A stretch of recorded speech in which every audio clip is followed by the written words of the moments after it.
시청자 여러분 안녕하십니까? DOA 뉴스투데이 시작합니다. 조 바이든 대통령이 주관하고 전 세계 110여 개국이 참여하는 민주주의 정상회의가 9일 개막했습니다.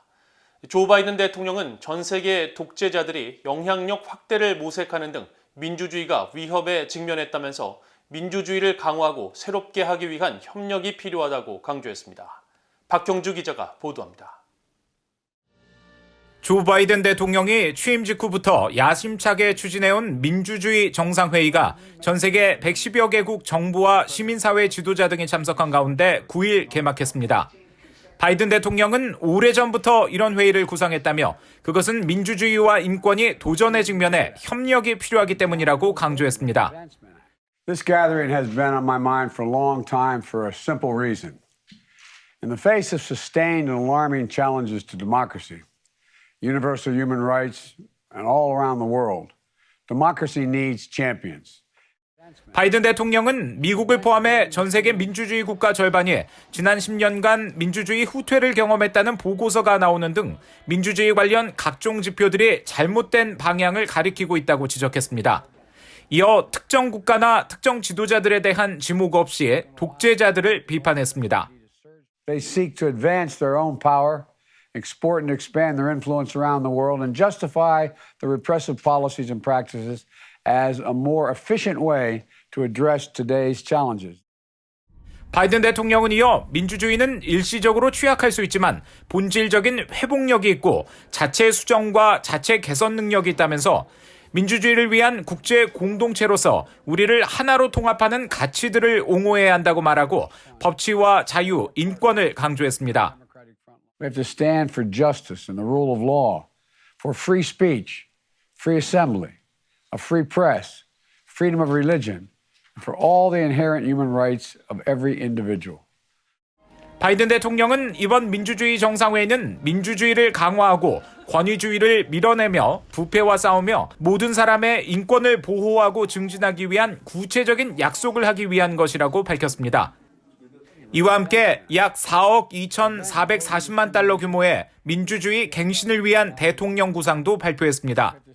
투명하고 책임있는 거버넌스를 위한 5가지 분야, 즉 자유롭고 독립적인 언론, 부패와의 전쟁, 민주주의 개혁 강화, 민주주의를 위한 기술 증진, 자유롭고 공정한 선거 등을 지원하는 구상이라고 백악관은 설명했습니다. 유엔이 지정한 국제 부패 반대의 날과 맞물려 열린 첫날 회의에서는 부패 예방과 대응을 주제로 토의 세션이 진행됐습니다.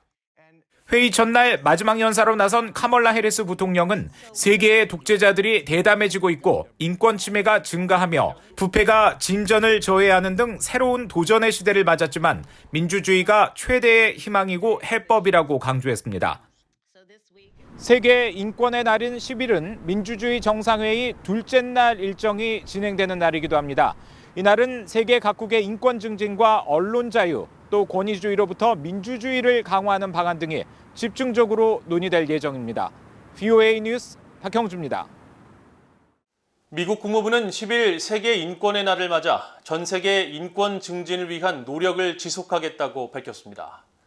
네드 프라이스 국무부 대변인은 9일 정례 브리핑에서 세계 인권의 날은 전 세계가 유엔 총회에 모여 세계 인권 선언을 채택한 것을 기념하는 날이라면서 이 같은 세계 인권 선언은 각국이 인권 보호를 위해 결의하고 이행하기로 한 인류 보편적 약속을 반영한다고 밝혔습니다. 이어 인권을 존중하는 지도자들은 세계 인권 선언을 엄숙한 약속으로 간주하지만 다른 지도자들은 자국민 또는 다른 사람들의 인권을 의도적으로 무시하거나 폄하했다고 지적했습니다. 프라이스 대변인은 그러면서 이 같은 이유로 미국은 인권을 외교 정책의 중심에 두고 있으며 침묵을 강요당하거나 결코 듣지 못하는 사람들의 목소리를 높이고 전 세계 인권 존중에 대한 증진을 위해 내년 1월부터 유엔 인권이사회 이사국으로 다시 동참한다고 강조했습니다. 유엔 안전보장이사회에서 북한 인권 상황에 대한 연례 공개 회의가 올해도 열리지 않을 것으로 보입니다. 이번에도 북한 인권 문제에 대한 공개 회의가 열리지 않는다면 4년 연속인데 지난해와 같은 비공개 방식의 회의도 기대하기 어려울 것으로 보입니다. 함지하 기자가 취재했습니다. 미국 국무부 대변인실 관계자는 유엔 안보리에서 올해 북한 인권 상황에 대한 공개적인 논의가 없을 것이라고 밝혔습니다. 이 관계자는 미국 정부가 이달 중으로 유엔 안보리에서 북한 인권에 대한 회의를 소집할 계획이 있느냐는 BOA의 질문에 해당 사안과 관련한 공개 회의가 이달에 예정돼 있지 않다면서 미국은 북한의 인권 상황에 대해 계속 우려하고 있다고 답했습니다. 미국 정부는 세계 인권의 날인 12월 10일을 전후해 매년 유엔 안보리에서 북한의 인권 상황에 대한 회의를 소집해 왔는데 올해는 공개 회의를 추진하지 않는다는 사실을 공식 확인한 겁니다. 유엔 주재 유럽연합 대표부 대변인도 BOA에 보낸 이메일 답변을 통해 유엔 안보리 일정에 해당 회의가 예정돼 있지 않고 현재 시점에 조만간 그런 회의가 있다는 것에 대해서도 알지 못한다고 밝혔습니다. 유엔 안보리는 유엔 북한인권조사위원회 COI의 최종 보고서가 나온 지난 2014년 북한 인권 문제에 대한 첫 회의를 개최한 이후 2017년까지 매년 관련 논의를 이어갔습니다. 하지만 지난 2018년 정족수 미달로 처음으로 회의가 무산되고 이듬해인 2019년에도 회의 소집이 이뤄지지 않으면서 2년 연속 안보리는 북한 인권 문제를 다루지 않았습니다. 그러다 지난해 다시 회의가 소집됐지만 중국과 러시아가 공개 방식의 회의에 반대하면서 각 이사국들의 발언 내용이 외부로 알려지지 않는 비공개 방식으로 진행됐습니다. 따라서 올해 공개 회의가 사실상 열리지 않게 되면서 안보리는 4년 연속 공개 방식의 북한 인권 회의를 개최하지 못하게 됐습니다.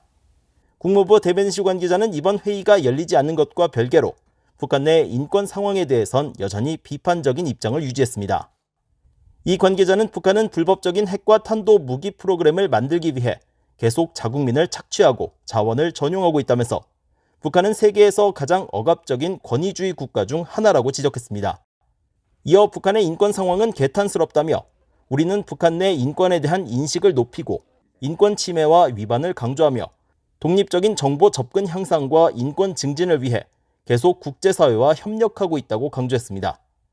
북한 인권단체는 실망감을 표하면서도 바이든 행정부가 국내외적으로 해결해야 할 많은 현안들 속에 북한 인권 문제를 살필 여유가 없을 것이라는 해석을 내렸습니다. My view is that it's regrettable that we are not retaking the high ground that we once held. It's understandable. The Biden administration has to cope with so many pressing issues, domestic and foreign. 스칼라티우 사무총장은 그러면서 바이든 행정부가 북한 인권 문제를 더 부각시킬 수 있도록 북한 인권 관련 민간단체들이 더 많은 노력을 기울일 필요가 있다고 지적했습니다. BOA 뉴스 함지아입니다. 기시다 후미오 일본 총리가 북한과 중국 등 일본 주변국들의 불투명한 핵전력 진전의 우려를 나타내고 전 세계가 투명한 핵전력 공개 등 핵 군축을 위한 노력에 박차를 가해야 한다고 말했습니다. 기시다 총리는 9일 유엔 핵군축 비확산 회의에 화상으로 참석해 일본 히로시마에 핵폭탄이 떨어진 지 70여 년이 더 지났지만 불행하게도 여전히 세계가 직면한 현실은 핵폐기는 물론 핵무기 감축 논의조차 진전되지 못하고 있다면서 이같이 밝혔습니다.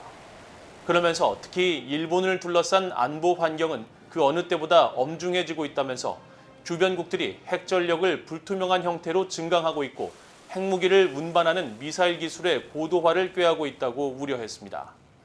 기시다 총리는 이런 상황에서 일본은 핵무기 없는 세상을 향한 진전을 위해 앞장설 것이라면서 핵 군축은 각국이 핵전력을 투명하게 공개하려는 노력에서부터 시작돼야 하며 이런 관점에서 핵무기수를 투명하게 공개하는 미국의 핵 군축 노력을 매우 높이 평가한다고 밝혔습니다. 한국과 일본의 관계는 일제강점기 민감한 역사적 문제로 인해 끊임없이 험난하며 특히 2018년에서 2019년 한국과 일본 정부가 무역과 안보, 경제 관련 논쟁을 수반한 일련의 행동과 보복 조치들을 벌여 양국 관계는 급격히 악화됐다고 미국 의회조사국이 지적했습니다. 미국 의회조사국은 최근 갱신한 미일 관계 보고서를 통해 이 같은 한일 관계를 지적하고 두 나라의 이런 갈등은 이후 미국과 한국, 일본의 정책 공조를 약화시켰으며 바이든 행정부는 한일 양측이 이견을 해소할 것을 촉구해왔다고 설명했습니다. 의회조사국은 또 바이든 행정부가 미국과 일본, 호주, 인도의 안보협의체인 쿼드를 고양하면서 인도태평양 영내 미국의 접근법에서 일본의 역할을 한층 강화했다면서 다만 최근 취임한 기시다 후미오 일본 총리가 미일 동맹 협력을 계속 확대하는 결단력과 정치적 영향력 등이 있을지 의문이라는 지적이 있다고 전했습니다. 북한의 보건 안보 수준이 전 세계 최하위 수준이며 특히 신종 코로나 바이러스와 같은 감염병과 전염병 감지, 대응 능력이 크게 미흡한 것으로 나타났습니다. 미국의 민간 연구단체인 핵위협 방지구상 NTI와 존스홉킨스 보건안보센터는 8일 2021 세계 보건안보지수 보고서를 발표하고 북한의 보건 순위가 전체 조사 대상국 195개 나라 가운데 193위를 기록했다고 밝혔습니다. 북한은 지난 2019년 같은 조사와 순위는 똑같았지만 평균 점수는 2.8점 더 하락한 16.1점을 기록해 전 세계 평균 점수인 38.9점의 절반에도 미치지 못했습니다.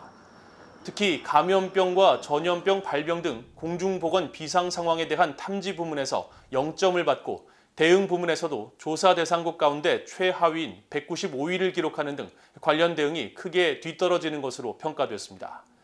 반면 올해 평가에서 보건안보 역량이 가장 뛰어난 것으로 평가된 나라는 미국이었으며 그 뒤를 호주와 핀란드, 캐나다 등이 이었고 한국은 평균 65.4점을 기록해 9위에 올랐습니다. 이상으로 VOA 뉴스투데이를 모두 마칩니다. 시청해주신 여러분 고맙습니다.